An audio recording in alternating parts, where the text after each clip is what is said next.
It's 3 minutes after 10 a.m. You're still watching Joy News. We're taking you live to the Sweet Spirit Alisa Hotel now, where the Public Utilities Regulatory Commission is having a joint consultative meeting with utility companies and key stakeholders. Amongst the many things being discussed include tariff proposals and also quality of service delivery. So we'll take you to the Sweet Spirit Alisa Hotel now. Commission PURC is once again delighted to be spearheading this process of development in the utility service provision. Since its inception 20 years ago, the PERC has regulated the electricity and water sectors through the doldrums of arbitrary tariff setting in the early 1990s and utility monopolies to the current era of competition through IPPs, independent power producers, guidelines and regulations on performance, and a well-defined tariff regime. Our focus for this period of review is to reinforce our goal of using tariff as a tool of development, as well as promotion of quality utility service. We are determined to ensure value for money without compromising service quality, as well as taking the interests of the vulnerable and marginalized into consideration. We concede striving to strike such a delicate balance is a Herculean task, but we are determined to rise to the challenge. We believe we can only achieve our goal with the support from all Ghanaians and key stakeholders such as you, and therefore we'll continue to engage with you all to enrich our decision making. Once again, we welcome you and hope and look forward to a very productive deliberations. Welcome. Thank you so much, Mr. Ishmael Ejokumhine, Chairman of the Technical Committee for the Public Utilities Regulatory Commission. At this juncture, we would like to start with the presentations by the various utility service providers. But before we start, I'd like to just kindly remind each and everyone in the House that this program is live on Joy FM, Joy News TV, and all their social media platforms. Before we start, I'd like to just do some housekeeping. Each utility, with the exception of ECG, will have 10 minutes to make their presentation. Then we'll have a discussion period, which is also going to last 10 minutes. Now with ECG, we'll give them 15 minutes to make their presentation, and then 15 minutes for the discussion. So I hope we'll all stay to the time given to us so as to be able to make it within the appropriate time given to all of us. At this juncture,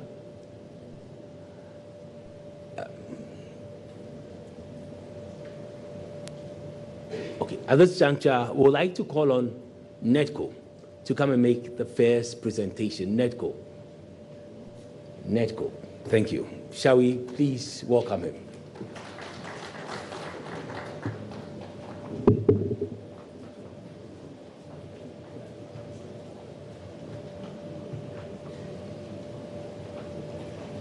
Wow.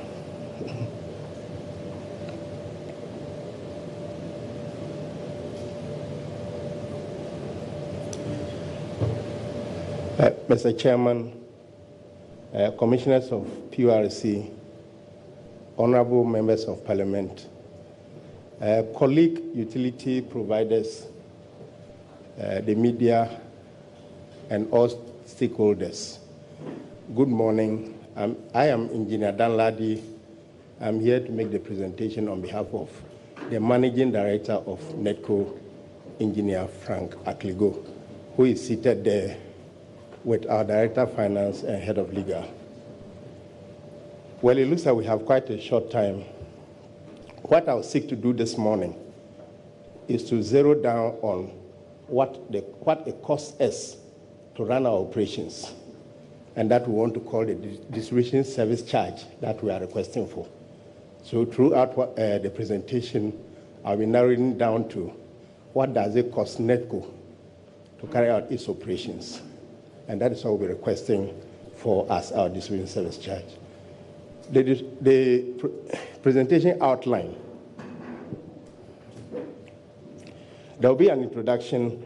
We'll look at our performance, key challenges, some strategic interventions we've made, some resources that we have acquired within the previous tariff review period, ongoing projects that will enhance our operations, our budget for 2018, some investments, our investment requirements from 2017 to 2021, our anticipated benefits from the investments, the way forward. We are looking just outside the box a little into some renewable projects, and then we'll show you a few pictures which consolidate the points we are making. We'll look at the key issue which has to do with our operation costs, and then that is what we state the distribution service charge we are asking for. Well, NEDCO generally distributes power in the 4 northern regions: Upper East, Upper West, Northern Region, Brong Ahafo, and some northern communities in Volta Region, Ashanti Region, and some peripheral communities in Western Region. So that is basically where NEDCO operates, and that is the map as you see. It gives you clearly what we do. When NEDCO began its operations in 1987 as a department under VRA with a customer population of 17,940 customers, we were half off as a subsidiary of VRA in 2012. And in 2016, we had a total customer population of 742,396. By the end of 2017, the customer population was 823,053. That's 10.86% growth within that year. Performance. We have power sales. From 2015, it was about 349 million Ghana cedis. And then as of 2017, it's 596. Operating costs rose from 324 million to 550 million. Depreciation, 104 million to 108 million. Net profit, 2015 to 2017, it has been a loss of 72 to a loss of 1.19, and then it rose marginally, it rose to 10.16. Our energy purchases have been 992 million, and as of today is 1,253 million. Our billed energy, 661 gigawatt hours, and then by 2017, we have 707 gigawatt hours. Losses have been 23% in 2015, 27% in 2016, and then in 2017, we recorded 21.7% loss. Our collection rates have been 86% 2015, 70% in 2016, and 2017, we have recorded 83%. Our collection rates with MDAs is 71, 61, and 69, basically because we haven't had much payment from the MDA since 2013. Our system performance, average system availability, we have it around 87%, 98.7%. Then system interruption duration,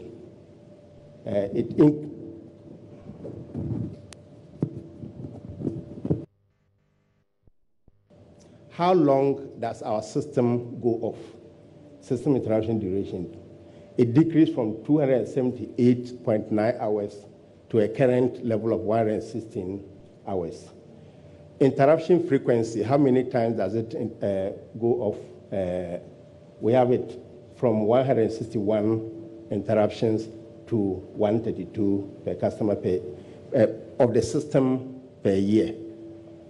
And then customer average interruption duration from 1.7 hours to 0.88 hours. Planned maintenance, we are able to execute about 98.1% of our planned maintenance. That doesn't mean that it's all the work that is supposed to be done.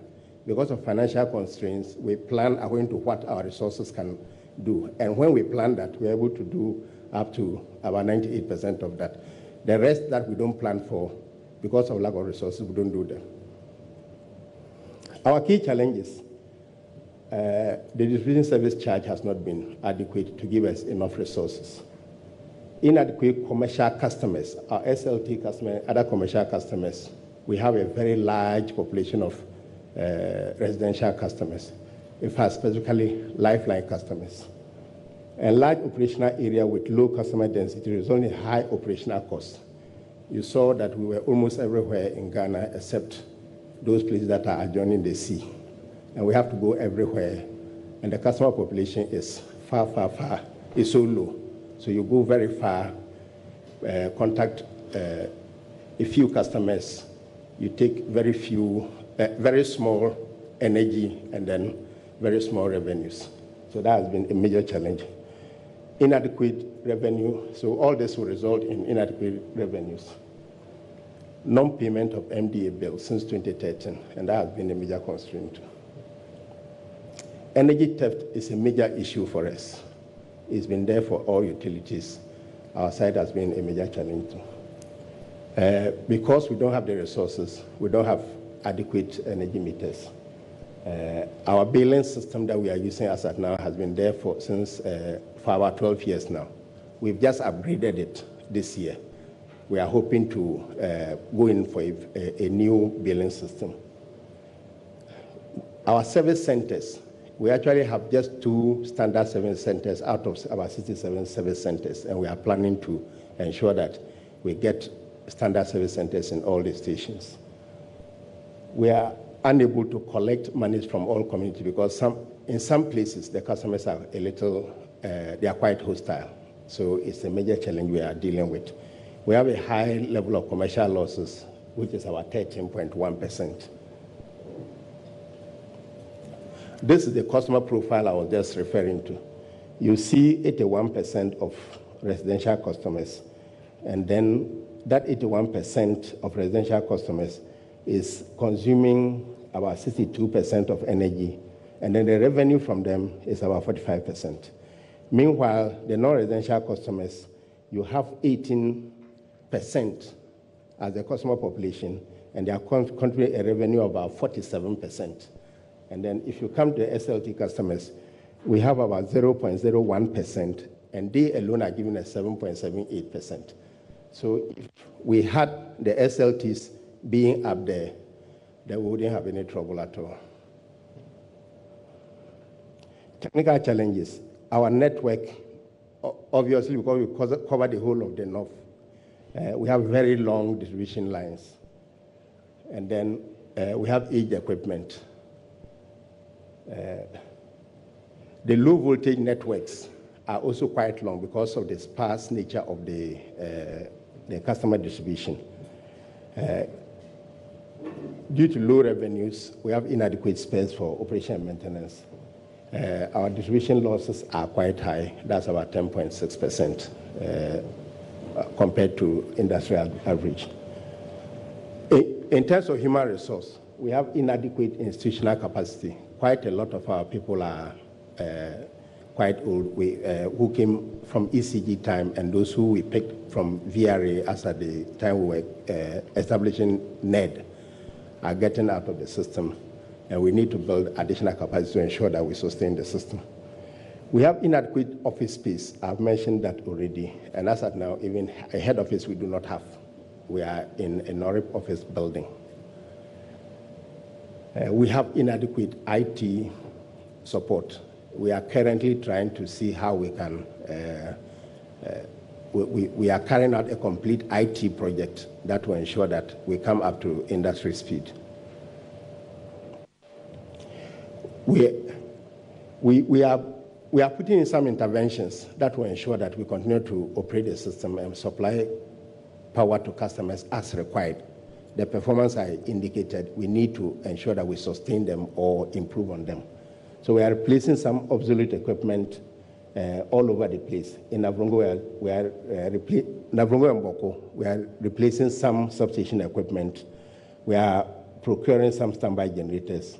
And then we are bringing in a GIS system. We are actually far advanced to try to ensure that we modernize the system, locate our customers better, and then be able to keep track of our maintenance equipment and then routines.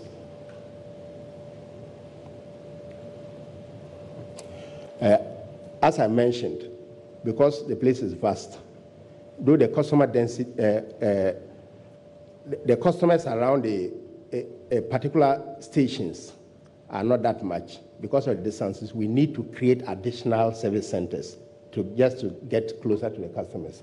So within this tariff review period, we've created 10 service centers. One in Techima. In Techima area, we have created one in Bamboy, one in Busunya. In northern area, Chereponi and Chindiri. Upper East, Via and Yagaba. Upper West, Isa here. And then Sunyani area, and Crown Kwanta, and then Kenyase. These are areas that we've just created new service centers, which come with very serious human resource and then logistics requirements. We've also procured 125,000 prepaid meters, which we are currently installing. And then we've upgraded our obsolete billing system, which is currently being used, while we are looking at acquiring a new one. We upgraded 278 kilometers of LV lines in 2016 and then 671 in 2017. Injected 196 distribution transformers in 2016 and then 80 in 2017. These are resources we acquired during the previous tariff review period. 200 distribution transformers, 125,000 prepaid meters, 25,000 electronic credit meters, 36 vehicles, and then 25 motorbikes. There are projects that we are embarking on to improve the system as at now. I talked about the GIS system, and then some network intensification. We are carrying out a network protection system. Because of the length of our networks, we are doing a special protection system that will be a little bit automated. Then we could isolate faults to ensure that, discriminate against faults, to ensure that availability is higher than it is currently. We are procuring some 10 MVA transformer and then some distribution material. We are procuring 25,000 locally manufactured prepaid meters, some steel poles, tools and equipment, and then some distribution transformers. We have a budget for 2018. That is what we have here. 125,000 hexameters. These hexameters are prepaid meters that we are procuring. And then 25,000 locally manufactured prepaid meters. And then 20,000 local credit meters. And then various distribution transformers. We are procuring some diesel generators as standby generators.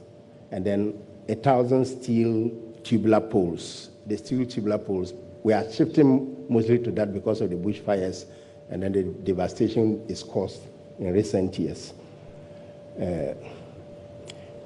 In Brekum, there's a congestion, so we are trying to create a bulk supply point there, a second bulk supply point to ensure that we're able to evacuate the power easily. We are rolling out an EGIS system. And then we have a shield wire system that was the very first construction of power supply. Shield wire was used for some communities. Abofo in particular, we have a constraint there. So we are converting the shield wire to a normal supply line just to improve the service there.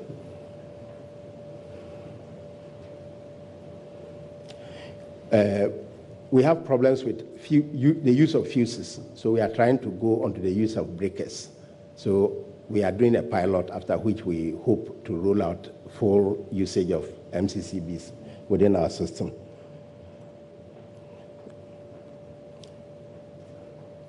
In Tumu, we have a problem where we have just a single breaker coming out, serving about 4 areas, including a line that goes into Burkina Faso.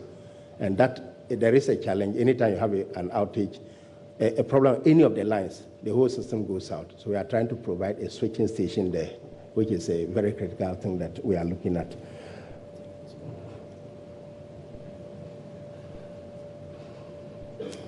Then we are upgrading our billing system. So if you look at it, that is the total cost of the projects we are looking at in order to, in our budget, to ensure that we improve our system.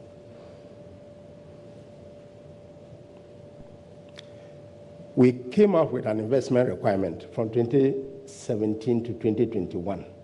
And those are the figures that are there. For 2017, it was 181 million. For 2018, we are planning to invest about 160 million. And those are the other projections that should sustain us for the years up to 2021. We anticipate that when this is done, we should be able to improve the network protection system. We will reduce the outages and improve safety. We will increase system capacity to allow connection of additional customers to the national grid. We will reduce the distribution losses. We will increase reliability of power supply. Then the switching station will improve network reliability in Tumo and its environs. And then the IT infrastructure will also help improve our services. So that is the way forward. Most of these things I have just mentioned. So when we go ahead to do those investments, these are the things those are the projects that would have been realized. We are looking at our operating cost, which feeds into the tariff requirement. So if you look at it generally, those are the parameters that we had for the actuals of 2015 to 2017, and then we have projections from 2017 to 2020. And it has to do with average exchange rate stated there. Salaries and related expenditure is from 90 million to 137 million, as has been stated. Material expenses, transport and travel costs, repairs and maintenance, other administrative costs. There is a provision made for allowable losses. For now, for us, it's 21%. So that has been costed and added as the normal operating cost. And then the total operational, it comes down as the total variable cost in the last line there. And that is what feeds into what we need to be able to operate the system. Apart from the fixed costs, the depreciation aspect of the fixed cost, which is in the next slide, which will now be added to this and then translated, which will now translate into the tariff requirement. So when you come here, we have the average net fixed assets, which is as the actuals and the projected, and the total depreciation picked out of that. So you see, we have actual depreciation of 62 million in 2015, 2017, 108, a projection of 107 for 2018, and then the other years follow. So you have the total capacity cost down there, 118 as at 2015, 2017, 210, then 2018, 2012, and then the other projections are there. So the variable unit cost in cedis per kilowatt hour is what we have there. 272 for 2015, 0.33 for 2016, 0.3341 2017, 0.384 for 2018. Then total unit cost, that's cedis in cedis. Those are the figures we see there. So the variable cost in dollars, we just converted it there. Then the fixed cost in dollars is also converted there. Then you get the total dollar cost, which is what we have there. Then the average exchange rate. As at now, we are using 4.63. And then when you convert that the total variable cost plus the depreciation component of the fixed costs is what gives you per unit cost in electricity terms of 0.6755. And that is what it will cost us to run the system. And then making provision for the losses and the depreciation. And that is what we expect the distribution service charge that should be approved for us to be able to run our system. I talked about the renewable energy aspect. I'll just chip in this. We actually are looking forward as renewable energy is coming up. We see that as an area we can delve into to at least take up whatever is there to enhance our operations. So we've looked at the law, we've looked at what can be done, and then we've had some training programs that GIS have facilitated for us. And then we have plans to procure some meters to ensure that when we embark on the project, we are able to sustain it. Basically, we are looking at how we can use the opportunity to provide renewable energy for institutions like schools, hospitals, and other institutions within the area for obvious reasons who are holding some monies that are not coming back. And if those projects are done for them, then somehow it is a way of ensuring that we don't lock up our energy and monies in those sectors. And then whatever returns are there, we will benefit from it and then ensure that whatever renewable energy is providing, that private sector is participating in, we take that. Thank you. Well, these are pictures of various procurements we've done and installations we've done. You go ahead. Maybe spare me this one, just one step backwards. Another one. Well, this is the standard service center that we have in Kintampo, in Bupe, and then Walewale. Those are areas that we've built these standards. And these are standard service centers that we plan to roll out in all the 67 that we have. This is the interior. Let's go ahead. Well, this is, go back one. This is a service center in Sampa as at now. If you go to Sampa, well, we've taken the best of the structures around and we've rented it, and that is our office space. It's not because we don't know what the best is. We know. That's what we just showed you. But what is there as at now, we have taken it and we are using it. But we are planning to put up something. And the next one is Wemfie. So this is what we have in Wemfie too. But these are service centers that are serving up to about 10,000 customers, and we need to ensure that we have very good office space where we should operate. So that is the end of the presentation. Thank you very much.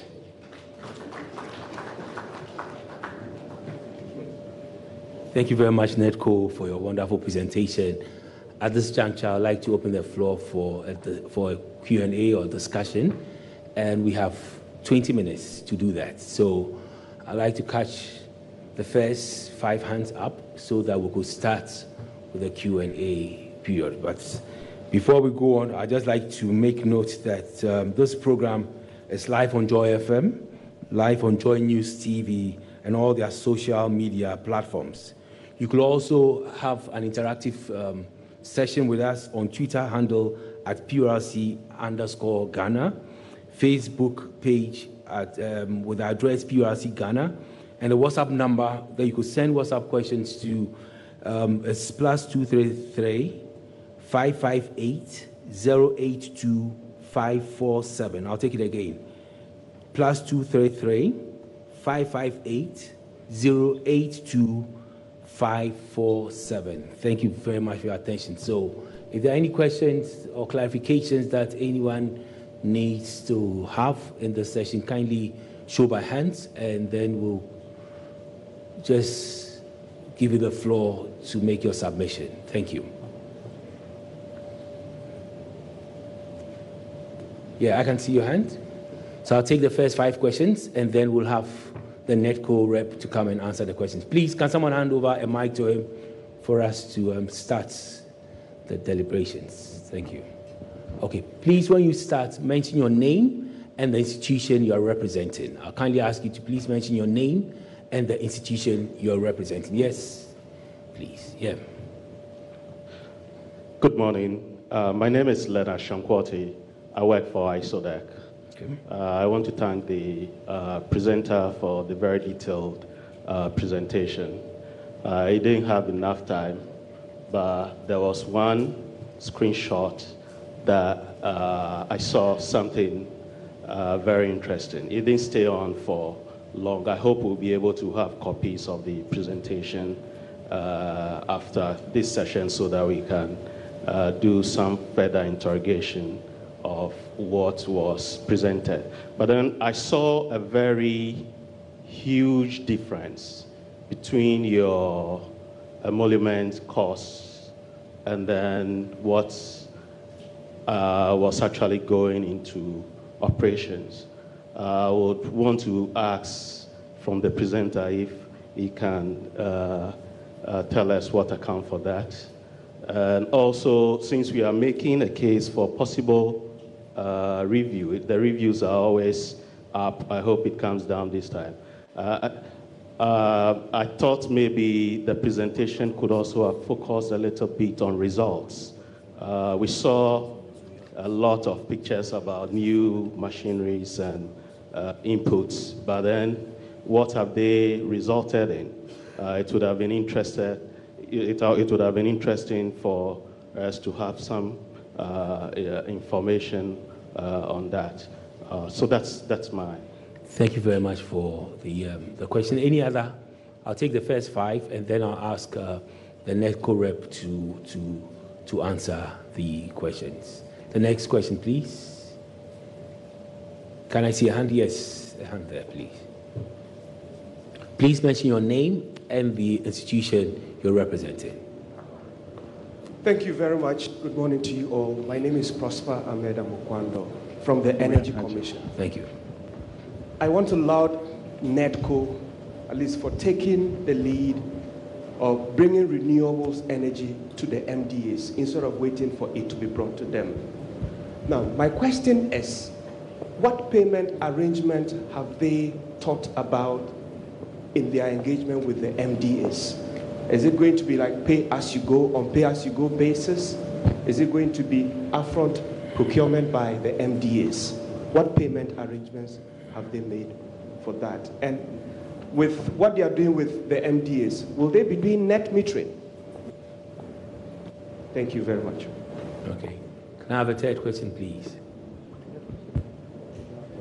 Third question, please.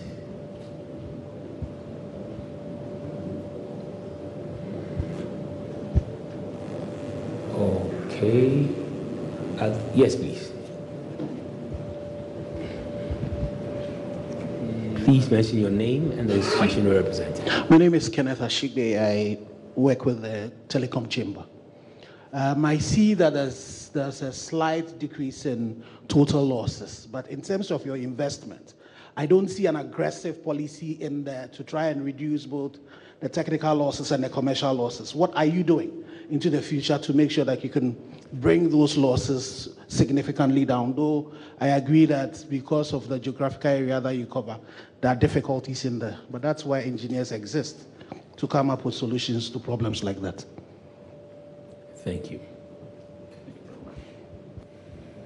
Okay, at this juncture, I'd like to call on the NEDCO rep to please come up and attempt questions on emoluments, costs, payment arrangement with MDAs, if there are any net metering programs that you have in place, and the program for reduction of losses in your system.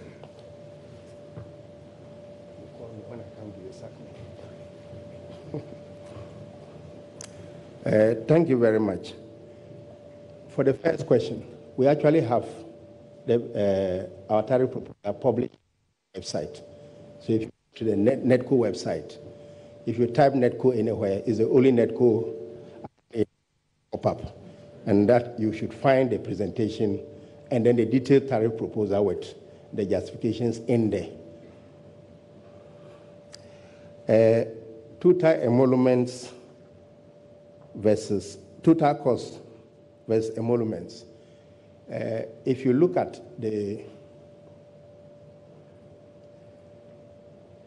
for this, can we go back one slide?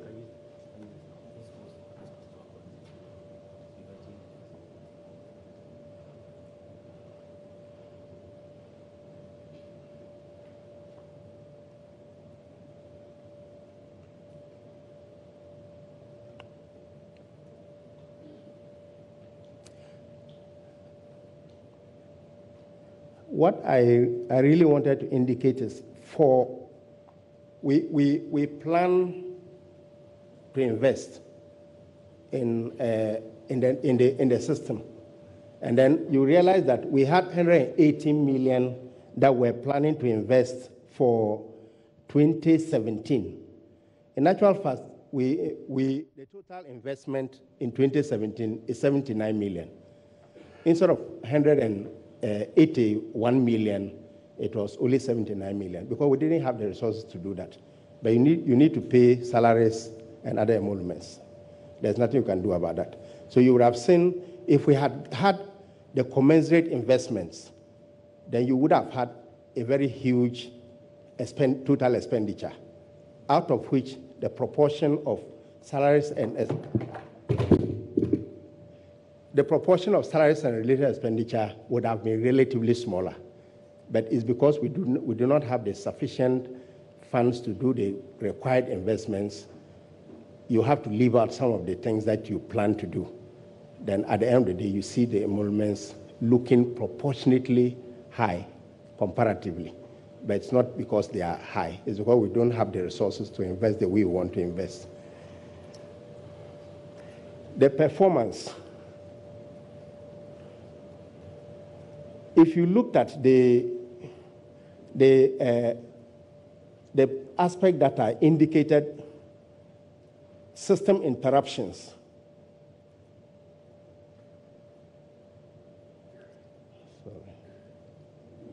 I indicated some system interruption values, availability interruption. That is the performance. So you can see that progressively the frequency of interruptions decreased. And then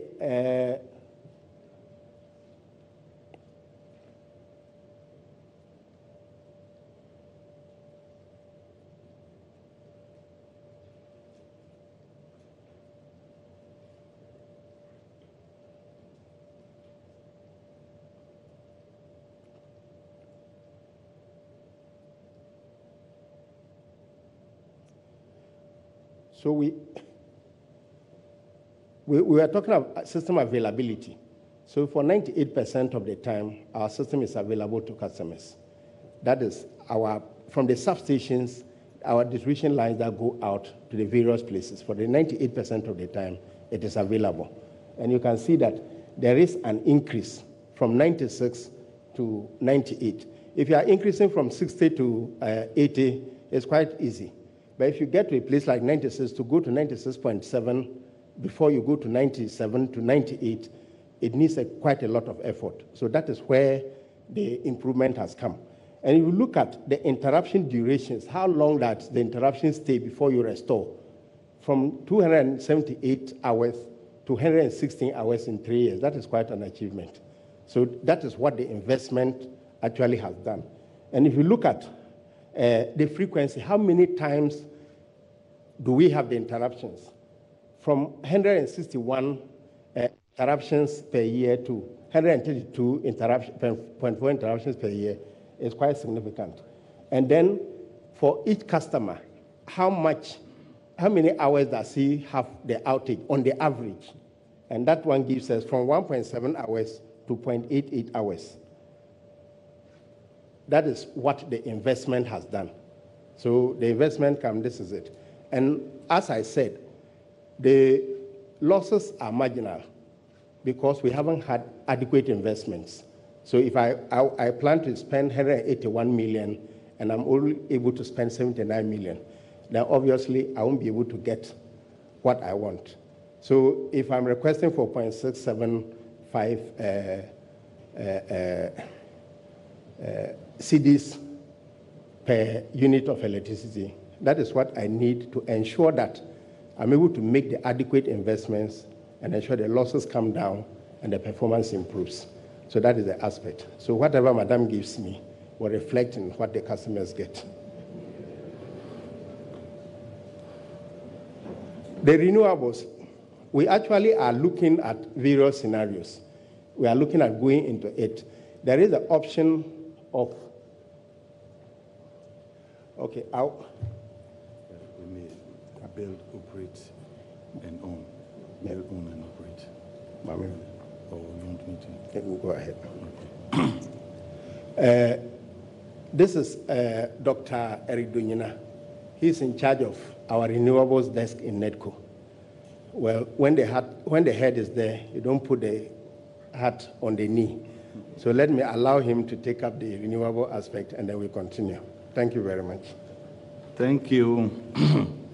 For the renewable energy question, we have three options for recovering our investment cost.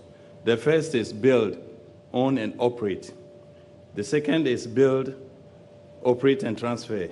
And the third is build and transfer. It all depends on the outcome of the market survey, which we intend to undertake. During the survey, we are going to grant customers the opportunity to make their own choice, to decide which option will suit them best. And we in NEDCO will also decide or make an input to ascertain which option will help us to recover our investment. Thank you. Any? Yeah, we've started net metering. We installed the first one in Techiman for a cold store called Nakwako. It's on pilot. God willing, Wednesday we are going to install one more at Akumadan. And there's one upcoming at Yagaba for an irrigation project. These are the applications we've received so far. We are installing them, and we are going to use them as a pilot to study.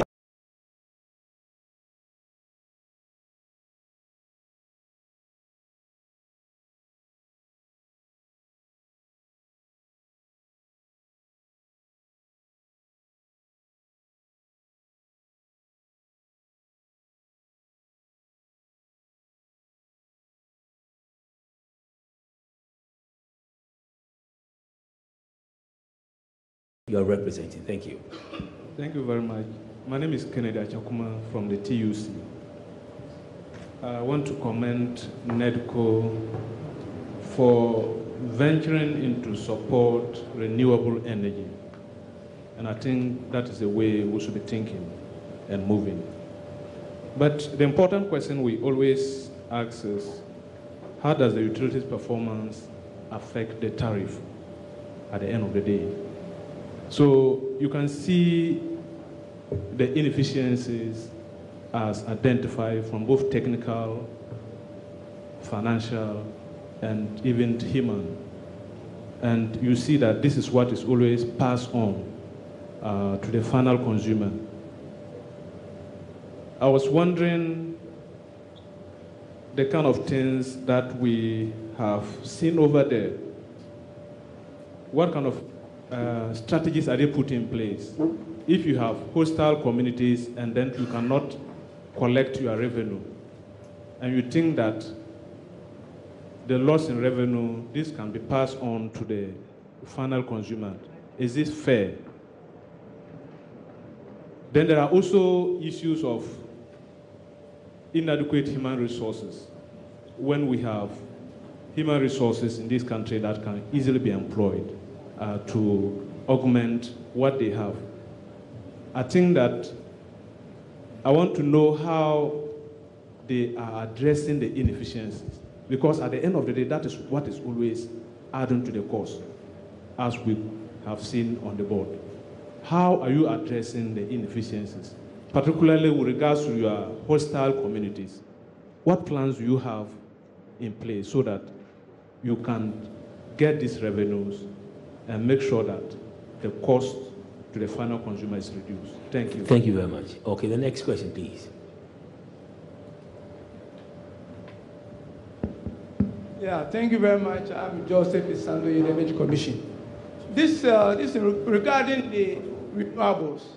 When you mentioned it, I thought because I thought you want to use it to really to help you reduce the technical and the commercial losses of your system, because you mentioned you have a wider distribution area, and then but now you're going to install the solar in MDA buildings, which are the on-grid areas.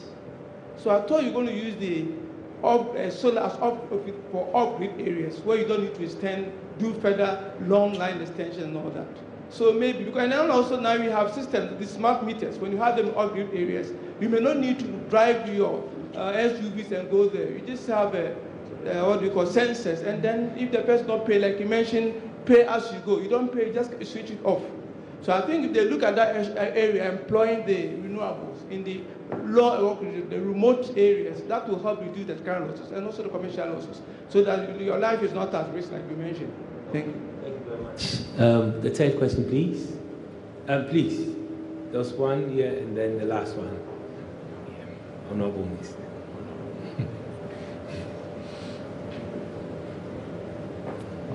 Kofi Kapito, Consumer Protection Agency.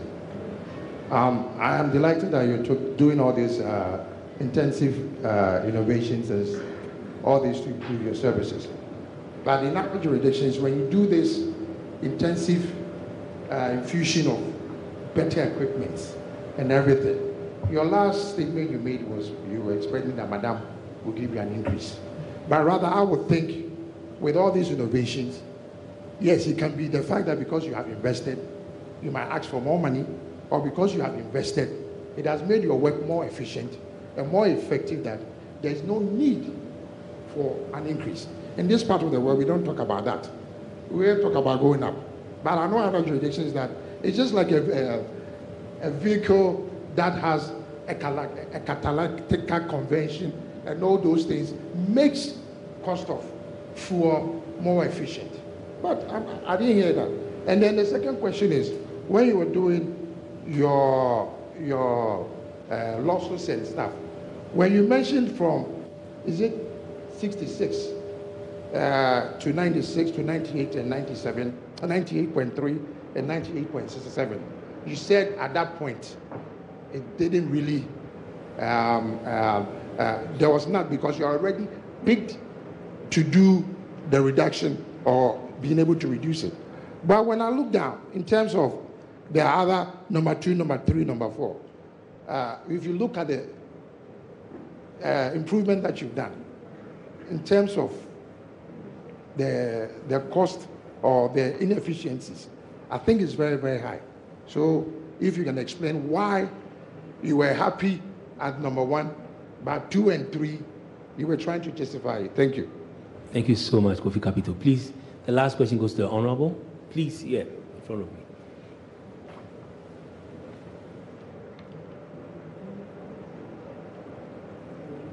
Thank you very much. My name is Akosi Jemfi, Chairman of the Energy Committee of Parliament. Very quick one. I saw head office and Techiman office building at $36 million.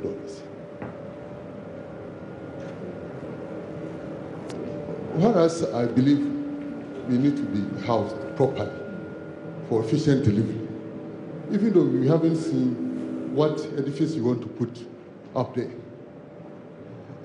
If you can explain a little, because this also fits into the cost of running your operations. So if you can tell us a bit about it, because it's quite unfortunate.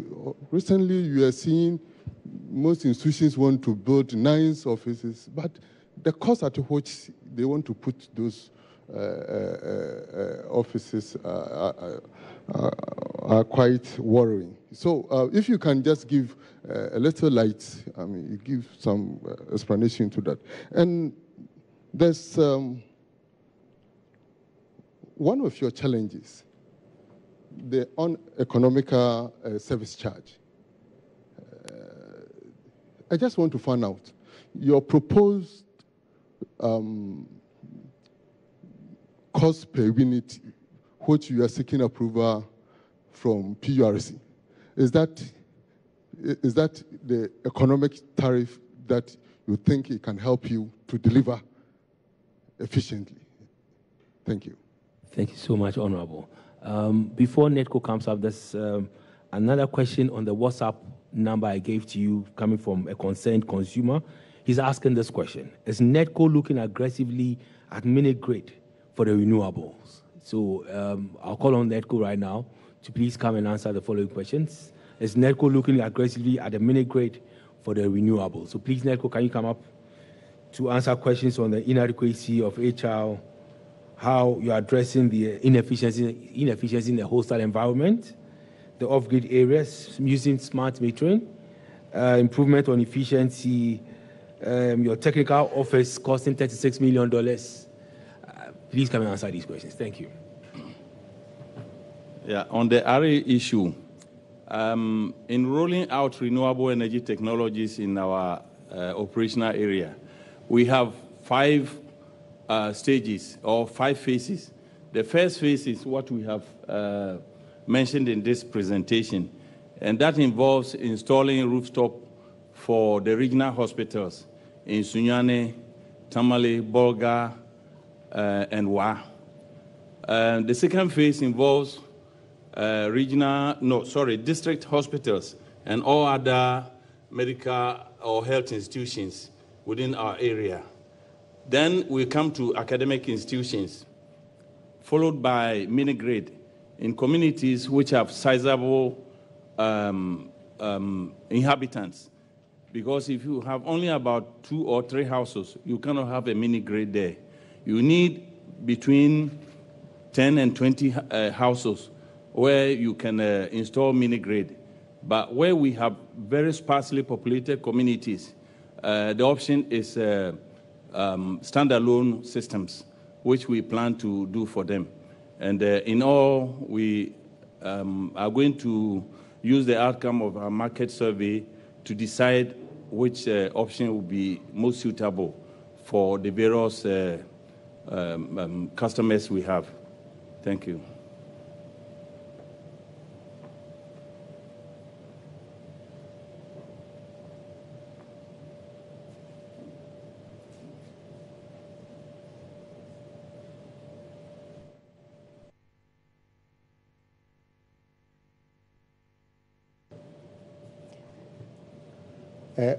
With our office buildings, it's 36 million Ghana cedis. It's not dollars. It's 36 million Ghana cedis. And we are looking at a head office in Tamale. And then the Techiman one is the Techiman offices. The head office in Tamale is supposed to be a 6-story building, and the Techiman is supposed to be a 4-story building. And the one in the head office is supposed to take all our departments. We have 5 departments. And then for now, like I told you, if you come there, we are hosted in the Norip office building and then several other places we've rented around. For this year's budget, it's 10% that we are factoring into it, while we are looking for funds to at least to start the foundation, while we are looking for funds to continue with the rest of the project. So that is what it is there. Hostile communities, there are 2 approaches. We've actually embarked on quite a lot of customer education and then some stakeholder consultations where we use some chiefs and opinion leaders to try to calm them. But as I speak now, we've just procured 25,000 split meters. The split meters are the meters that are right on the poles, and then the unit is only available to the customer. Most of you know that. So we've just procured that. We are installing them. The biggest challenge we have is if you install that split meter for the customer, it may take 10 years for you to get the necessary monies. If you do it for every customer without discrimination, it may take you 10 years to get the money that is meant to pay for that meter because the consumptions are quite low. So we are torn between the use of technology and then going through the traditional method and then doing the stakeholder consultations. So wherever it is possible, we've done quite a lot of education, and then in some areas, we've been able to handle the situation. But where we think that it is impossible and then is viable, we are employing the split metering. So that is what we are doing to try to ensure that. If you go to the slide 7, where we are looking at the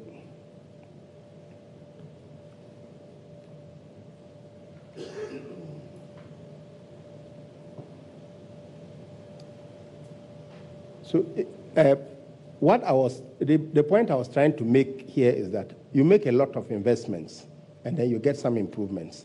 And when you get to the upper limit of the improvements are slower. So to improve your system availability from 96 to 98, you need quite a lot of investment. But I was also adding that from 278 interruptions per hour to 160 interruptions per hour, you can do that more conveniently by putting people, creating additional stations. Like we created 10 additional stations. So if there is a fault in a particular location, which is where people are closer to, they can easily repair that fault. And when they repair that fault, it ups the durations of outages. So you find that where we have the longer durations, just by creating additional 10 stations, you'd reduce the durations so much.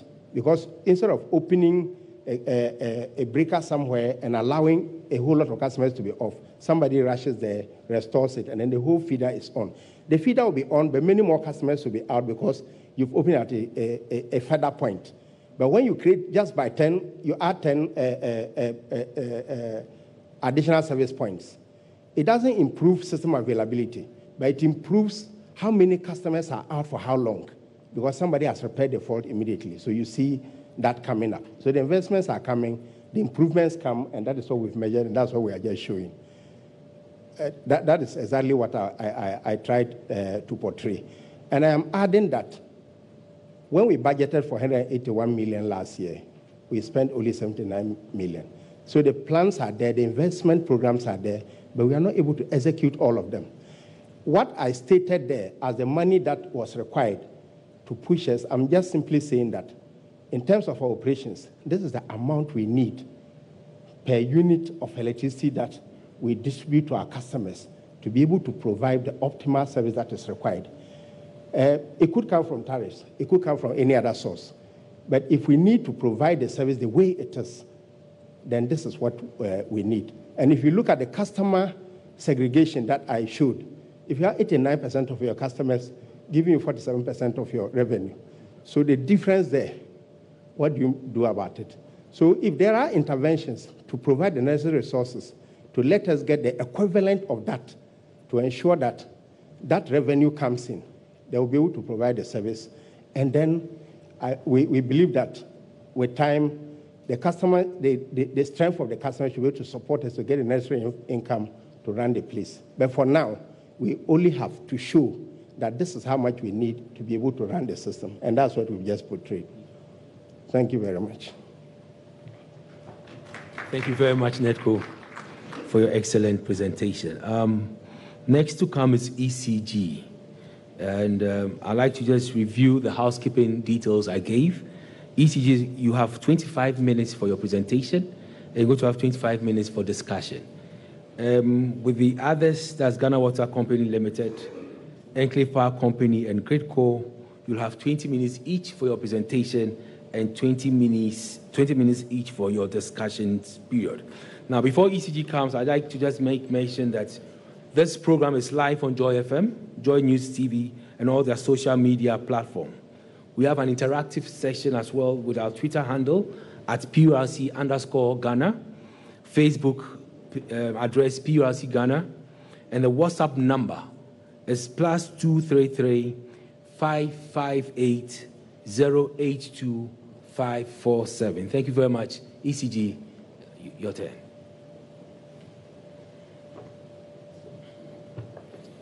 Good morning to all. My name is Ebenezer Baden. I will be speaking on behalf of ECG. Our presentation will do a brief introduction on ECG operations.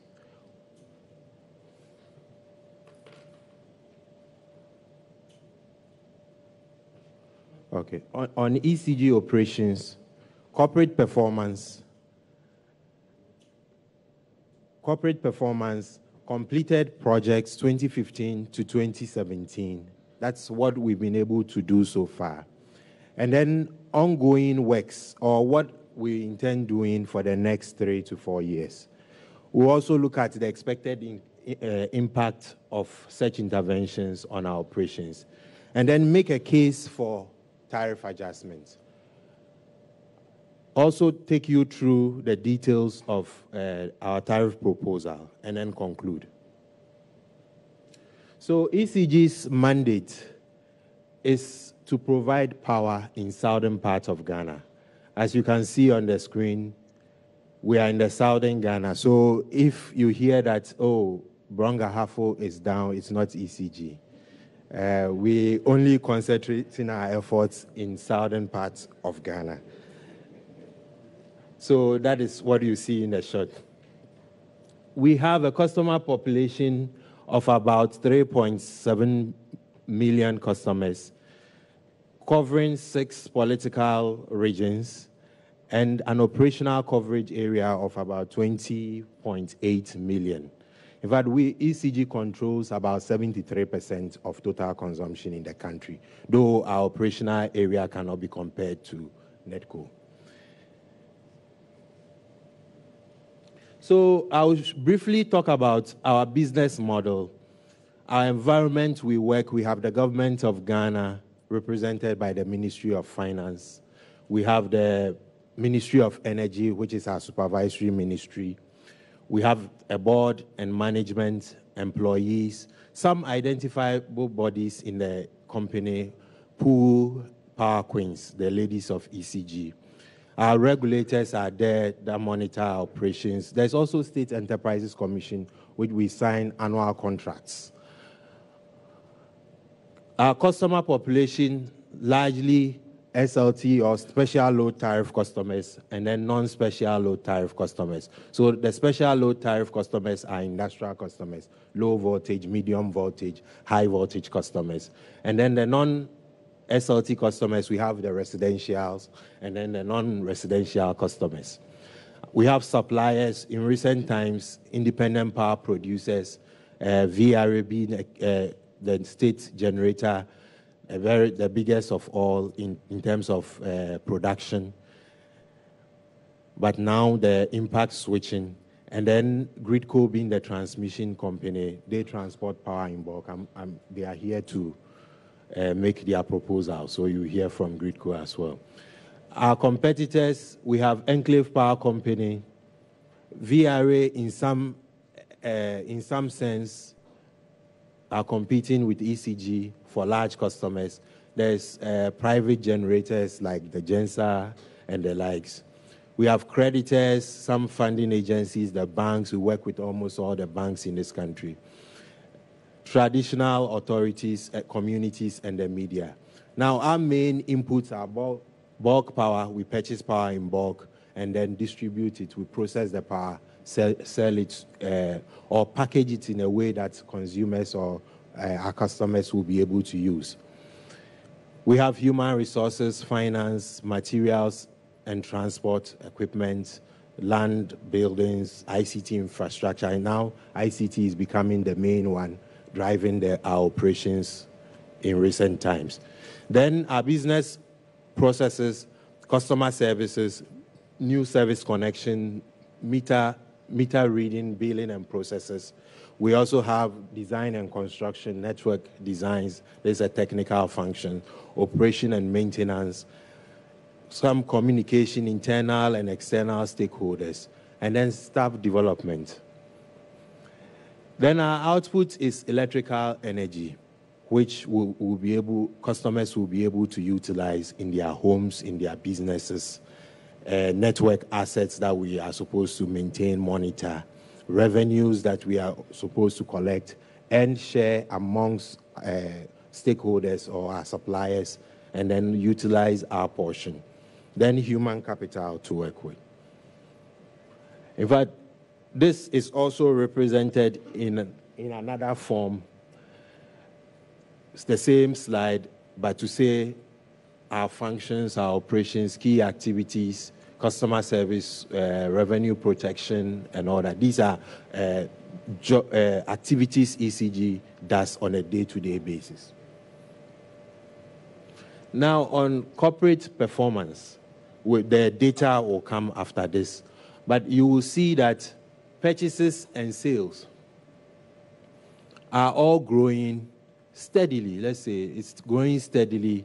Purchases, sales up there, and then our sales up here, and then purchases being the red line. The gap is system losses. It's been fairly flat, and that is the change or the difference shown here. So what you see is that we have the actuals up to 2017, and then we've made some projections as to how we're going to reduce, for example, system losses. Our target is to come eventually to 15%. This is made up of both the technical and the commercial losses. Revenue collection, you will see a dip in 2016 where we had major challenges with our billing systems, but recovered, and then now we are hovering somewhere around 95% thereabout. So purchases from 2013, some reduction over the period. In fact, here we projected about 12,000 gigawatt hours. We did only about 9,900, almost 10,000 gigawatt hours.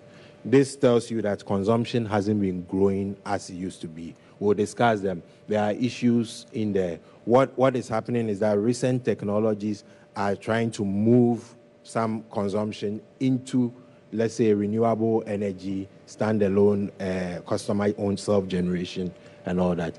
We have a proposal to be able to support some of these schemes as well. Purchases, the value of purchases, you see up here. This is mid-year because end-of-year figures are not confirmed yet. It takes 3 months into the next year to confirm the end-of-year results. Then, if you look at revenue collection, we're doing somewhere about 89% revenue collection. In fact, when you take out the GOG part, we're doing about in the 90s, 95% thereabout, 98% thereabout. Operating profit, in fact, last year we are expecting a loss. In 2016, we had a profit. Largely, normally, when the trend is that when you have a tariff adjustment, the year that follows, you're able to perform well. Subsequently, if nothing happens, then it deteriorates over time. Then on safety, in fact, let me make this easy. This is like the duration of interruptions to customers. So from 2013, you will see that 172 hours per customer on average. Now increasing to in 2015, this was the height of the crisis. And then in 2016, dropped significantly. In fact, 2017 results are also better. It is half-year results. Full year, it will not even be twice this. So what this means is that from a very worse-off situation in 2015, where we spoke about tariffs, talked about going to do projects and all that, our investments really yielded some major gains in 2016 and 17. You will see that downward decline. In fact, largely power is available. We started from a shortage situation. Now power is available, and we have it in abundance. In terms of assets, bulk supply points, 29 of them, 101 primary substations, you will see that gradually all our network assets are growing. This is to make sure that at least first we intensify the network where in areas where there are low voltages. Most places have power supply, but the challenge here is that they don't have it in adequate quantities. So by intensifying the grid, what this does is to make sure that we improve or make the power supply available to customers. Purchases and payments. Now, one of our major costs are the generation costs and transmission costs. So we try to put a slide, 2014, what we did. We were able to pay just about 51% of what we purchased. 2015, 26%. 2016, 82%. And then now, 2017 half year, we did about 56%. So here again, we are seeing as the forex and all the other issues, fuel mix changes and all that, we become worse off in tariff. And then now the monies that are billed or invoices that are sent around are not enough to pay for the cost of the power. Here again, I must also say that 2 new projects came to add on, generation projects came to add on the grid. The price wasn't included in the tariff, so ECG had to be paying for that from its distribution revenues. So this is revenue collection and then losses, system losses. You have here system losses, revenue collection rising, system losses going flat, 23%. And our plan is to go below 21%, that is the regulatory benchmark, and then to 15%. This is revenue against sales, what we billed, what we collected. We did 89%, but when you take the first 3 items, which is devoid of GOG, we're talking about 98%. So this portion, really aggressive measures are in place to recover these portions as well. Now, works or projects that we did within the period. So for system loss interventions, largely prepayment metering auditing. We audit the flow of electricity from one point, our bulk supply points, coming down to the primary substations, to the distribution substations, and then go down to the customer, so that when you aggregate customer consumption and you check it against the next transformer, you'll be able to know how much energy is being lost, and then you zero in to rectify the situation.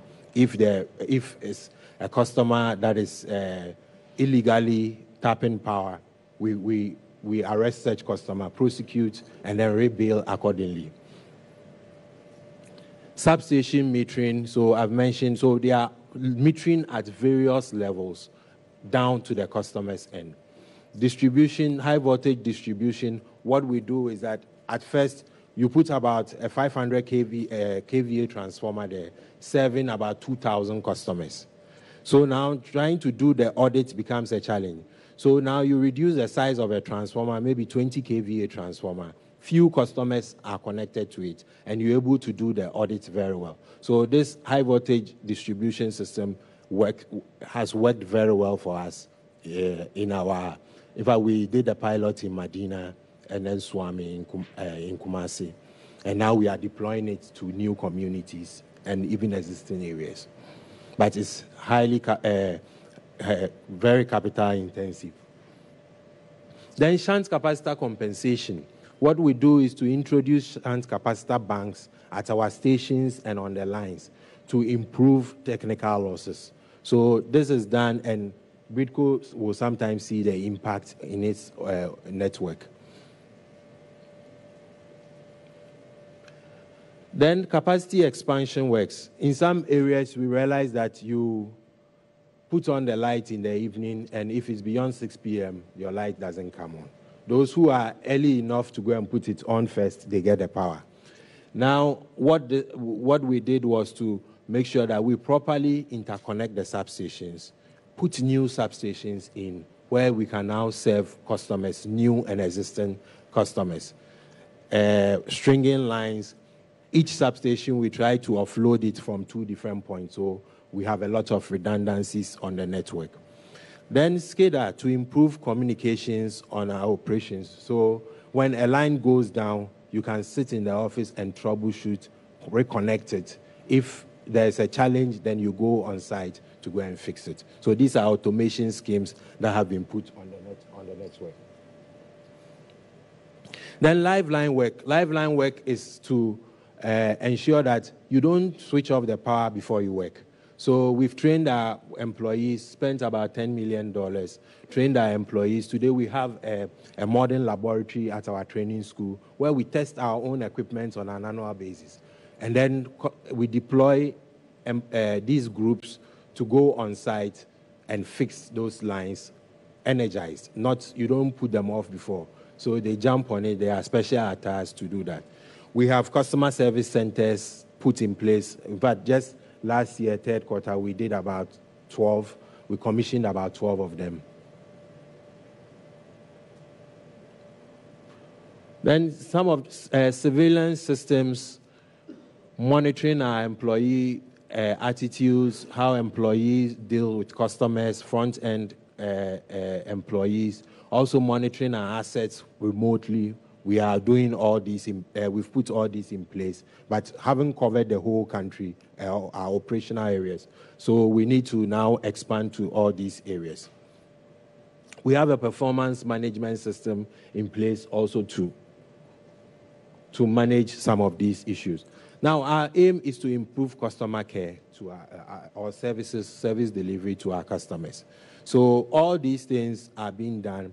Today we are on social media. In fact, we are the best public utility as per last year. We won the award. So when it comes to social media, we can also play the game very well.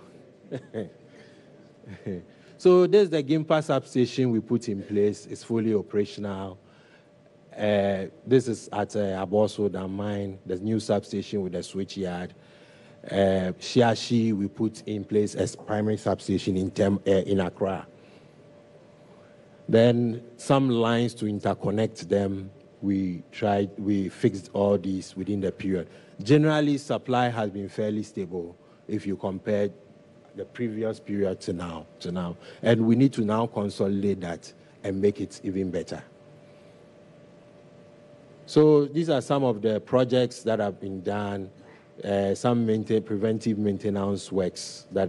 Then this is checking of customer meters to ensure that they are not bypassing our systems. Last year alone, we recovered about 50 million Ghana cedis from these activities. This is the lifeline work I spoke about. So we have special equipment that they can use. They go up there and then work with their gang. All the attire are insulated. So we have a test laboratory that tests them in Tema. And all these ECG staff are doing that. These are mobile substations. A while ago, we had one in Dansoman where we were having difficulty in getting land to do a landed substation. So we put this there. When we got the land today, we've commissioned that substation and we moved this out. I think this is where we installed it in Dansoman. So a number of works have been done. Some substations commissioned, illegal connections, bringing in some money as we recover them. Then some awards we won last year. It is to say that we have evolved over time. We are also keeping abreast with the recent trends, and ECG is also playing effectively. Today, you can purchase your credits by your mobile phone. You just sit in the room and then buy online. We do mobile money, MTN, Vodafone. You can purchase all these online.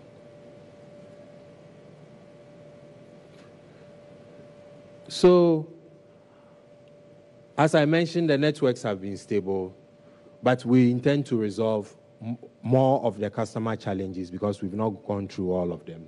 We will resolve all the customer challenges within 2018 with our 2018 to 2021 proposal.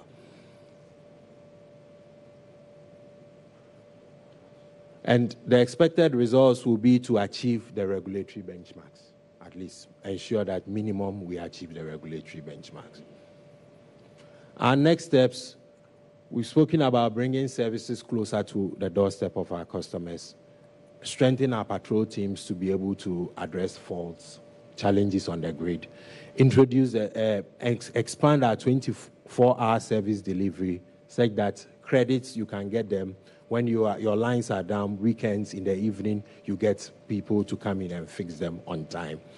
24-hour vending, intensify our networks in growing areas, and then expand the system. Now, our 2018 to 2021 proposal. I'll talk about some key issues. 2 power plants have been added to the grid. ECG is paying for it. The cost, we are not able to invoice customers. So, Car Power Ship 2, AXA. Car Power 450 megawatts. In fact, it used to be the 225 is in the tariff, but the additional 225 is not. Then the 250 megawatt AXA plant, which was commissioned in Tema, is running fully operational. The price is not in the tariff. Then unrecovered costs in from 2015 to 2017, we had some take-or-pay costs. Some plants that were idle, for example, ancillary services. For a healthy system to operate, there should be some spare plants that will be on standby. As and when some go down, we connect them. Now, as they are on standby, they charge us for the supply or for being on standby or in waiting mode. So these costs hadn't been factored in the tariff. Currently, the monthly invoice is in deficit of $22 million. This has to be recovered. Then automatic adjustment mechanism we thought would have addressed this. We've not seen it working, so we still have this backlog. Increasing cost of fuel. 2015 December, HFO, which the Car Power Ship operates on, was $162 per metric ton. Today's price is $358 per metric ton. Now, though the biggest plant, like the Power Ship 450 megawatt, is expected to move to Takrady to use gas, therefore minimize the cost on that plant. We still have these staring at us today. Then LCO2 is also going up. It's almost double. It's more than doubled, and the costs are increasing. This year, new power plants are coming in. In fact, Sem Power is in commissioning mode as we speak. Early power, by fourth quarter, 144 megawatts will come on the grid. There's another 20 megawatts solar plant in Central Region that is almost commissioned. That's almost commissioned.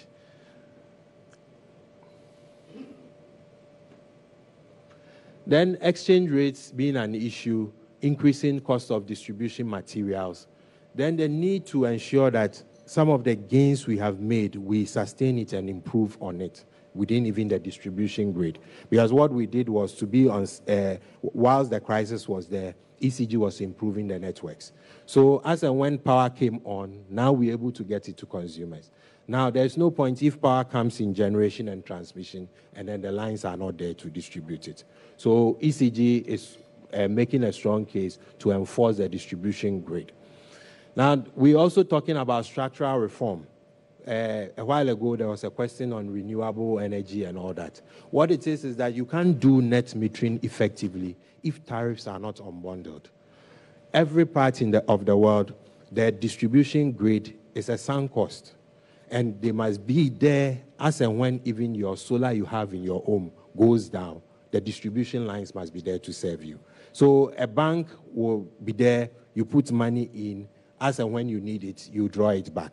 And for these services, we need to now separate the energy charge, which residential and non-residential customers pay into capacity and energy, such that at least if you are on net metering or you have your own source of generation and you take the difference from the grid, we know what tariffs to apply appropriately. ECG has supported this. It came on pilot mode. Today we have over about 25 or so customers who are connected to the net metering scheme, including Noguchi and all that. And going in, okay, so I'm being corrected here. It's over 100 customers who are connected to the net, who have been given net meters. But we are not able to fully implement the code because some of these interventions hasn't been done. So we're talking of structural reform.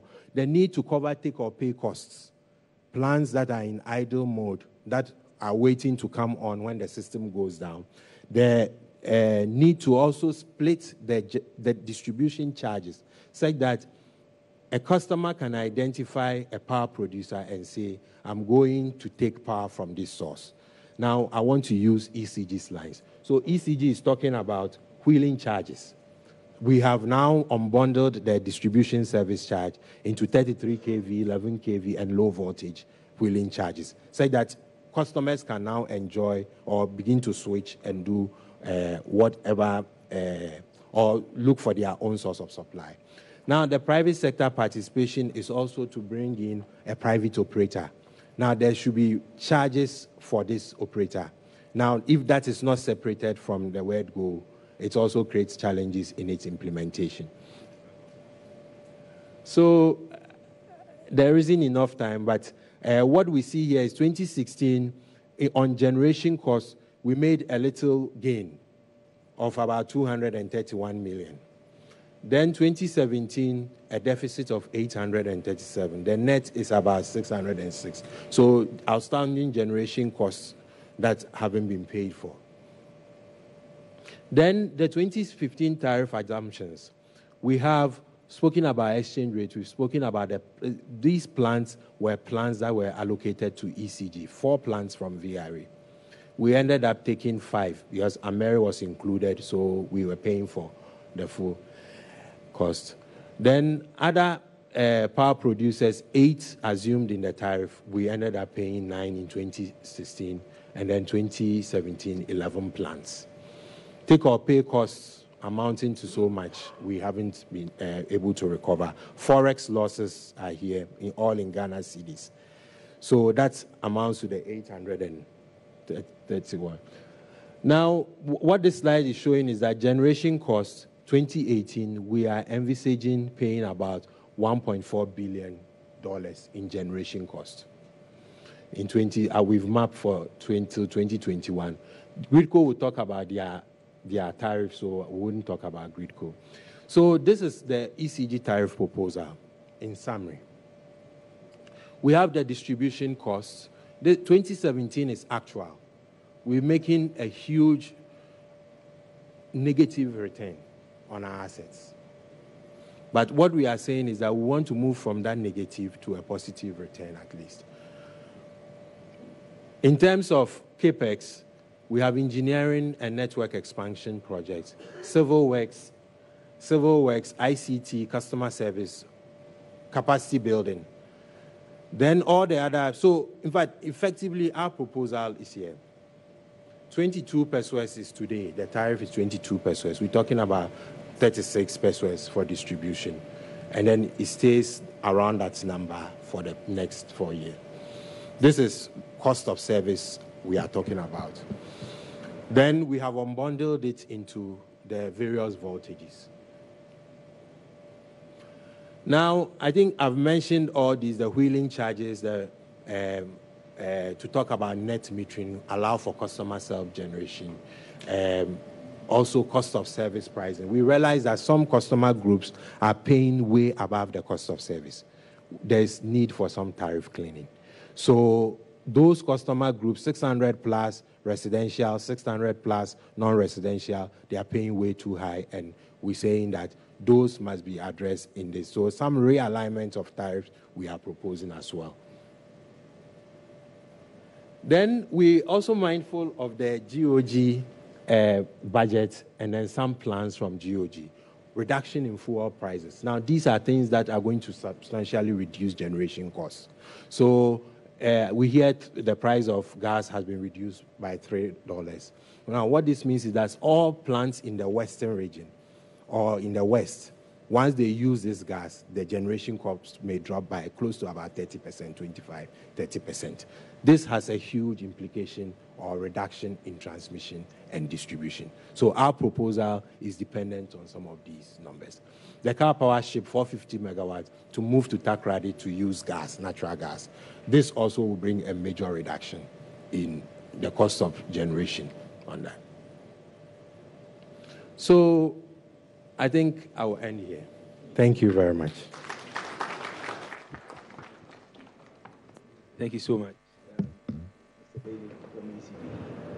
Presently, we are running out of time with the live streaming, and so we will first want to take all the presentations from the utility service providers, and then after that, we'll wrap it up with the discussion. So please, I'll encourage each and every one of you to please write your questions down so that when we get to that session, you could have your questions addressed. So next to come is from Ghana Water Company Limited. And I would like to also reiterate that this program is live on Joy FM, Joy News TV, and all their social media platforms. And presently, we're going to have an interactive section at PRC_Ghana with a Twitter handle. And from the Facebook page, you have PRC. And from the WhatsApp number, it's +233 558 082 and 547. I will encourage all presenters to please be a little bit, let's go through the initial introductions very fast, and rather spend more time on the proposal and justification of your tariff. So please, let's go straight to the matter of the day, the proposals for your tariff adjustment and its justifications. I'll entreat all presenters to please go fast so that we can have ample time to make or to have our discussions. Thank you very much. Ghana Water Company, your turn. Thank you.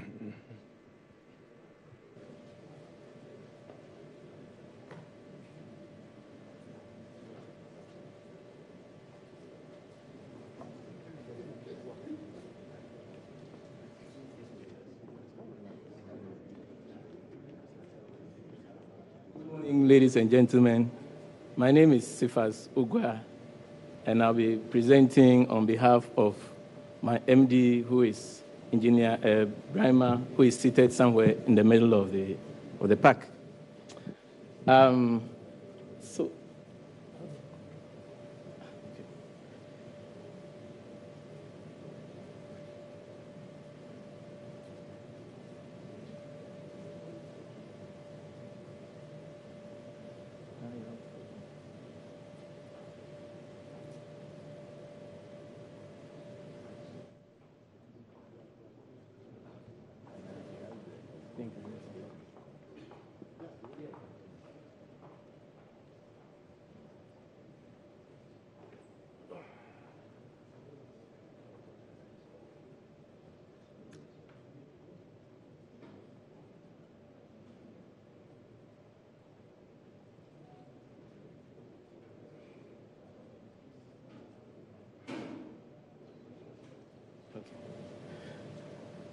Yeah, so please, the next slide.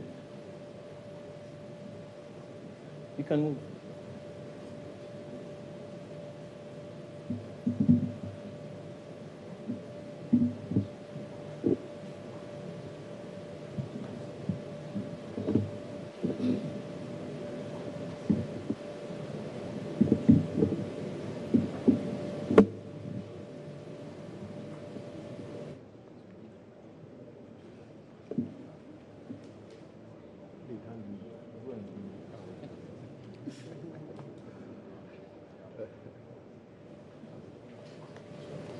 Okay. Okay. All right, so this is a brief outline of the presentation. So take a look at our current situation, where we are now. And then what we've been doing with the tariff since the last time it was granted.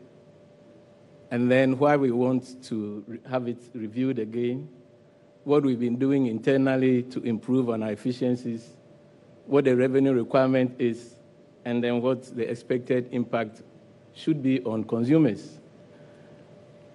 So that is Ghana Water. We have about 90 water supply systems. So unlike NEDCO and ECG and maybe VRA, we produce the water, we distribute it. So we are like all of them together. We have about 90 water production stations. The staff is about 3,700, and we work all over the country also, about 600,000 connections. And the current coverage is a little over 70%, so we still have a gap to fill in. As I said, there is a gap. So on the second row, we have the demand forecast, and then our supply plan, how we hope to catch up with the demand-supply gap, and then the investment requirements every year. So on the average, investment requirement is about $400 million every year so that we can catch up with the water demand. And look at our working capital situation, and then the cost of capital. The working capital situation has been in the deficit for the past few years, so which tells us that as and when our liabilities fall due, it will be difficult for us to meet the liabilities. The cost of capital, it's just a little above 2% per annum, so these are mostly concessional loans, concessional facilities, which we always contract through the government of Ghana. And since the last tariff was granted late 2015, what have we been able to do? So we've been able to sustain our operations, and by that pay for energy, pay for chemicals, carry out the necessary repairs and maintenance of our networks and other infrastructure, maintain our personnel, and then other specific interventions which I will detail.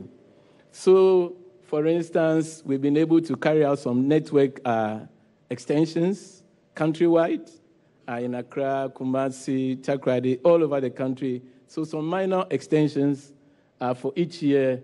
So about an average of about 50 million Ghana cedis every year. We've been able to procure some operational support equipment like utility vehicles, like trucks, like excavators, so that response to our faults would be timely. And then also to stabilize the production, we have to replace some of our pumps and motors at our production stations, and that we have spent on average about 60 million Ghana cedis every year. And then we had a World Bank project which we went beyond the scope, and so we had to pay from our own internally generated funds. Our access route to one of our main production stations, Wager, was in a very terrible state, and then we spent about 3 million cedis to also fix that. We introduced the electronic billing. I'll talk about that a bit later, but now I believe most of us now, we can receive our water bills on our phones. We'll talk about that later. And a total interventions, apart from our day-to-day operations, of about 250 million Ghana cedis every year.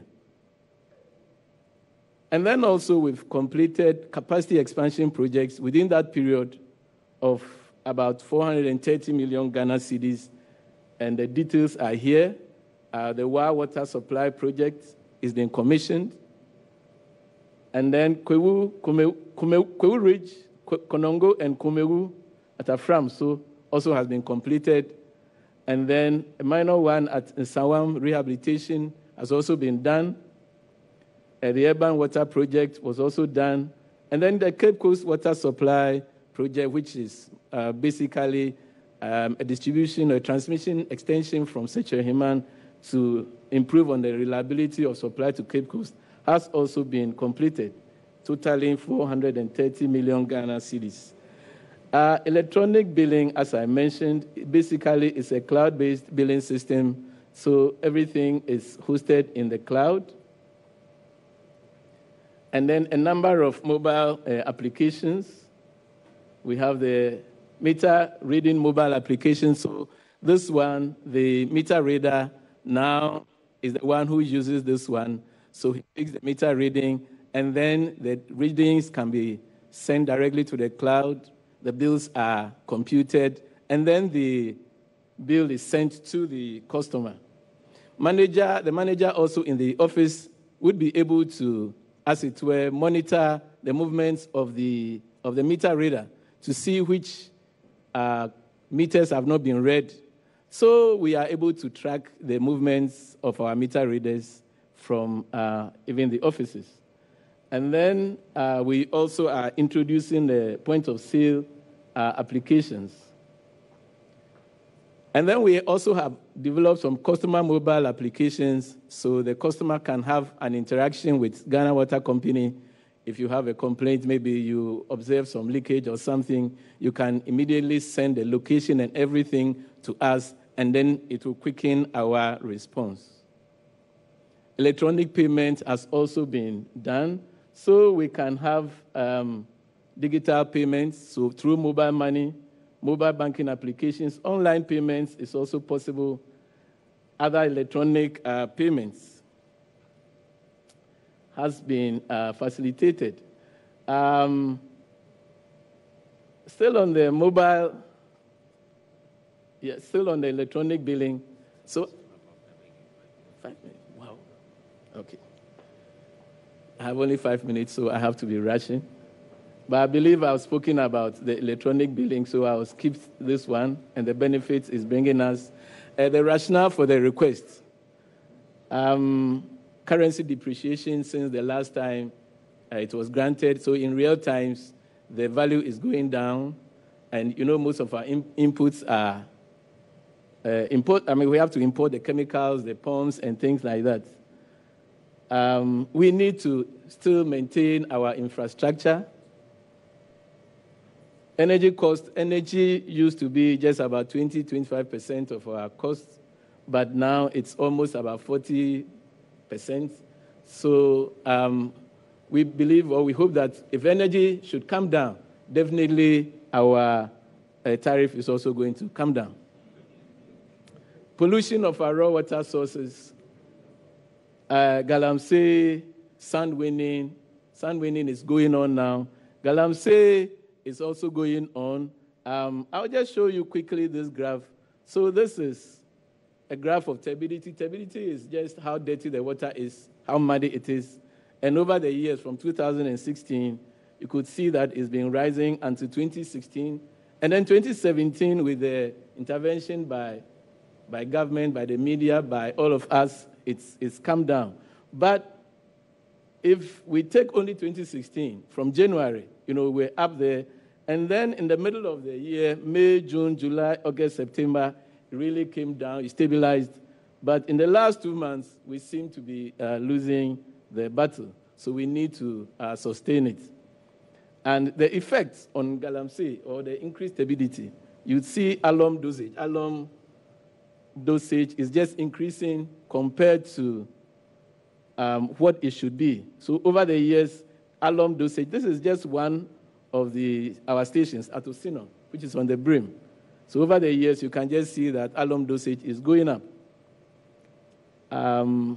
This is also similar. And then there's some pictures on Galamsey and other activities, human activities.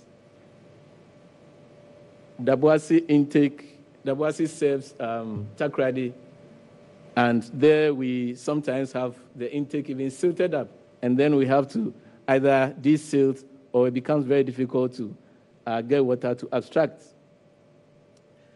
We now, all the loans, development, the loans for capacity expansion, I showed you some. For the past 2 years only, we've spent 430 million Ghana cedis.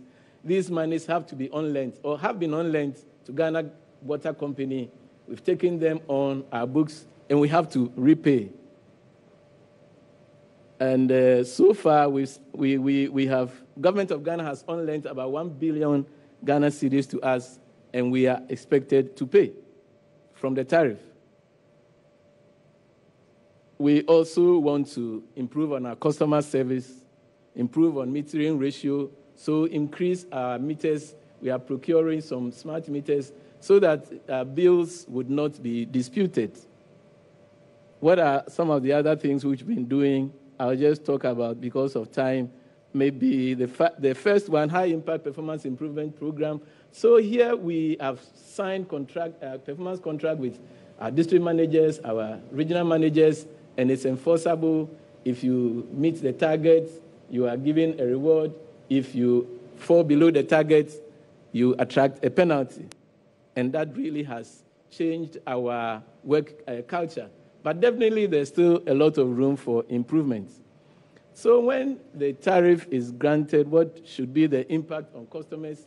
We still want to continue carrying out the mains extensions, improved access, carry out our capacity expansion project. This was taken at WA. So a number of projects which are on stream. We have the Gamma Sanitation and Water Project, which is currently going on. Akimoda, Kwiti, and Winneba, it's also ongoing. And then we have lined up a number of new projects, like POM Phase 2. We need to urgently, even as at yesterday, construct another plant at POM to improve on supply to Accra, Tema area. Damongo and Yendi are also there. We want to also improve on our response to faults so that the leakages that we see around, we can reduce that. We can respond to them very timely. And now I can talk about our revenue requirements. So the first row, or second row, is our cash operating expenses. And cash operating expenses includes chemicals, electricity, salaries, everything. So that is there for 2018, 800 million Ghana cedis. And then for depreciation, about 500 million Ghana cedis.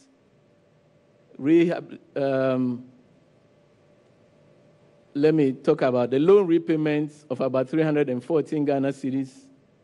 Interest on loans, about 115 million Ghana cedis. Exchange loss is a big one, over 200 million Ghana cedis. And return on assets, here we have allowed only 1% return on our assets. The industry standard is about 8%. So it should be anything between 1 to 8%. And then a capital expenditure of 84 million Ghana cedis. Desalination expenses of 126 million Ghana cedis, bringing the total revenue requirement to 2.7 million Ghana cedis, up from the current almost 4 million Ghana cedis. So in a nutshell, this is our revenue requirements. We have assumed that there is no going to be any electricity tariff increase in this year. In arriving at this one, we have assumed there is no going to be any tariff increase.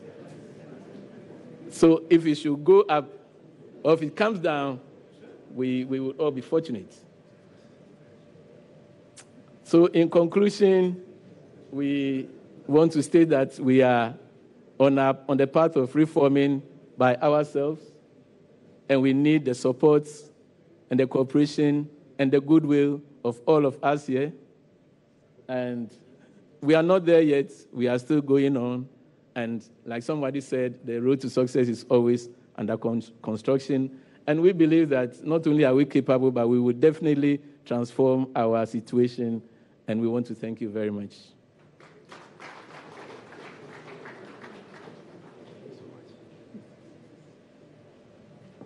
At this point, I invite Gridco to make that presentation. Thank you.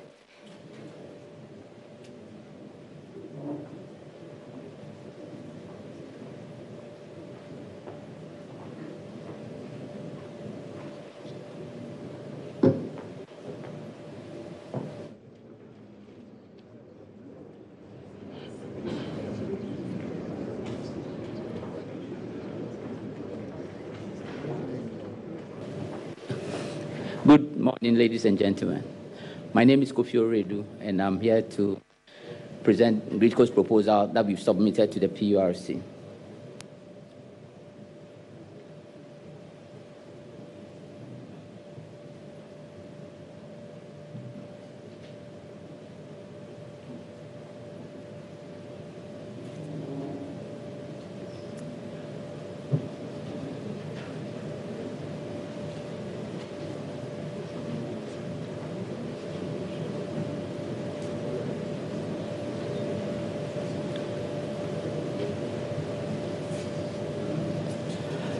I do have about 10 minutes, so I'll be a little snappy with this.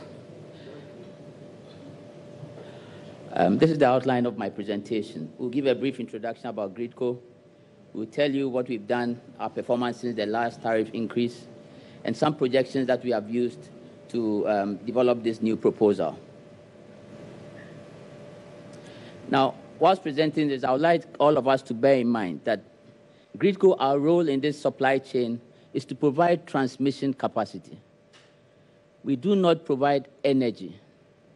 But unfortunately for us, all our revenues are tied to energy. But this proposal we make, we are asking for some structural change in the tariff, which will be able to enable us provide this capacity that we so demand in this country. Gridco's role is to plan, develop, operate, and maintain the transmission assets in Ghana. And we schedule the generators, and we use economic merit order dispatch to serve the load in Ghana. We also have the mandate to develop and manage the wholesale electricity market. Today, Gridco has over 5,500 kilometers of transmission lines, 5,600 kVA of transformer capacity. We have 57 substations nationwide, and our peak demand for last year was 2,158. Today, just in February, our peak demand has gone up to 2,229.95. And like I said earlier, we are supposed to provide this capacity so that we'll be able to wheel this power to meet the demand. Now, this peak demand you see is more of a coincidence. When all the customers decide to put on all their gadgets, we require a certain capacity to be able to wheel that power. So every year we meet the generators, we meet the loads, and we discuss with them so that they give us their forecast for the year. And based on that forecast, Gridco would have to make available that transmission capacity. However, we are paid based on the energy that is wheeled through our lines. So if you remember when we were shedding load, because VRA and all the other generators don't have enough energy, Gridco gets less money. If people decide to go to do more embedded generation and therefore not buy from the generators but generate their own, Gridco gets less money. We think that this proposal is to change the structure a little so that irrespective of what happens on the generation side or the demand side, there will be some constant flow of revenue for Gridco to provide the transmission capacity when it's required. Our performance since the last tariff in 2015. Our transmission line in service has been up of 99.5%. This means approximately 5 days in the year for maintenance and any other eventuality that may occur. Our feeder availability, this is the point at which our customers pick power from our grid, has been also that high in availability for the duration as shown on the board. And we project that we'll stay at that same high level if we are able to invest in the transmission lines as we envisage. Transformer capacity. In 2015, Gridco had a transformer capacity of about 4,059 when we came for the last tariff review. Today, we have 5,610 mega MVA of transformer capacity, which is a 38% increase from the 2015 value. And it is a 145% increase from 2011. This is really significant, and it requires a lot of investment to do this. Again, we are just preparing the capacity so that when it's needed, we'll be able to provide it. On the transmission lines, the last time we came out here, we had about 4,619 kilometers of transmission lines with various voltages, and today we have 5,510, which is about 891 kilometers. It's like the stretch from the coast of Ghana to Navrongo that we've added on in these 2 years, approximately. When we came in 2015, we said we are undertaking some projects, and we are happy to show that most of those projects have been completed or are near completion. And the slide here shows a list of some of the projects that have been completed. In 2015, when we had the car power emergency, the energy emergency, we had to do the car power transmission line, and it's one of those, it's even one of the smaller ones that we had to do. Some of the projects, as I said, are still ongoing, and we hope to finish these projects in 2018 to improve transmission capacity. This is the new